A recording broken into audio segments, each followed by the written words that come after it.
Double rod पै गया जी। उस तो ट्राला हो गया गन्ने वाला पूरा लोड। ते पा 32 फुटा ट्राला 30 फुटा ट्राला डबल धुरे वाला। आ दे सकते एक धुरा अगे तो 2 धुरे पिछे आ। 12 टायर ते आ वजन तुसीं लाजमी दसना कमेंटां विच कि वजन किन्ना क होवेगा।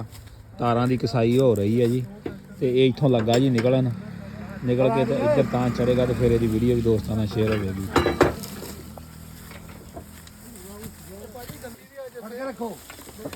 लो जी दोस्तों रो निकलनी शुरू हो गई है।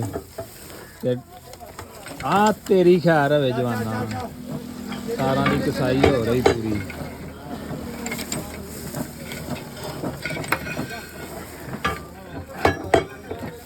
डबल राड पै गया जी। ते भाई ये तारां कसदियां बहुत एहतियात करना चाहिए वा।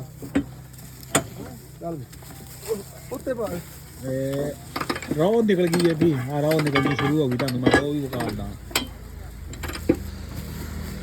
जिवें चाचा पूरा ढिल ला रहा जी तारां दी कसाई ते।